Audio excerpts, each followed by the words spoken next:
3 weeks ago, my neighbor blocked my driveway over a petty disagreement. Yesterday, I found out he'd been secretly using my identity to rack up thousands in debt, and I caught him because of a single stupid mistake he made while bragging in our backyard. I've lived in my house for 7 years. My neighbor, Grant, moved in 2 years ago and immediately acted like the entire street belonged to him. Complaints about trash bins, complaints about my lawn height, complaints about my dog breathing too loud. Typical petty nonsense. But things escalated after I refused to lend him my pressure washer. He got offended, acted like I'd committed some moral crime, and started doing little things, blocking my driveway, reporting me to the HOA for imaginary violations, and once even leaving a handwritten anonymous letter on my door saying I was bringing down property values. So when strange bills started arriving, subscriptions I never signed up for, medical statements for appointments I didn't attend, I didn't connect it to him at first. I assumed it was clerical errors. I'm responsible. I handle things. I called, disputed, fixed, but then a credit card I never opened showed a balance of $3,782. That's when panic hit. I froze my credit, filed fraud alerts, and spent hours untangling accounts. It was exhausting.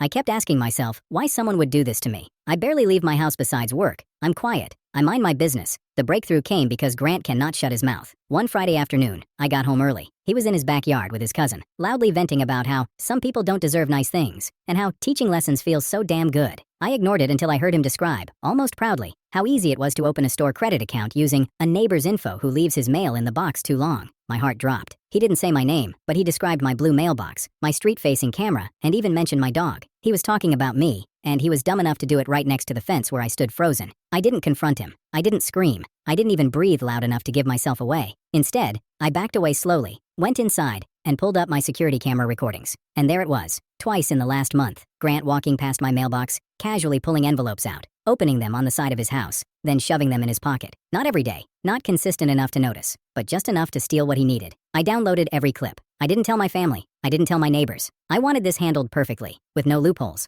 I filed a full police report, submitted the footage, the fraudulent accounts, and even the timestamps. The officer told me identity theft cases can be slow, but mine was airtight. The next morning, police cruisers parked in front of Grant's house. He came out looking confused, annoyed, then panicked as officers began asking questions. His cousin even showed up midway trying to laugh it off, but the detectives weren't entertained. 2 hours later, Grant was in the back of a squad car, staring at me through the window as they drove off. He wanted to intimidate me. Instead, he looked terrified, but the satisfying part wasn't the arrest. It was watching the HOA president, the same one Grant constantly manipulated, stand in my driveway apologizing. She admitted they took his side too often and reversed every complaint he'd filed. The block even started a group chat that somehow excluded him within a single afternoon. And me? I finally slept without setting alarms for fear of another fraudulent account popping up. I felt like I could breathe again. So now that the dust is settling and everyone suddenly wants to be friendly again, I can't help wondering, if someone had been in my position, would you have exposed the neighbor quietly like I did? Or would you have confronted him face to face before taking action?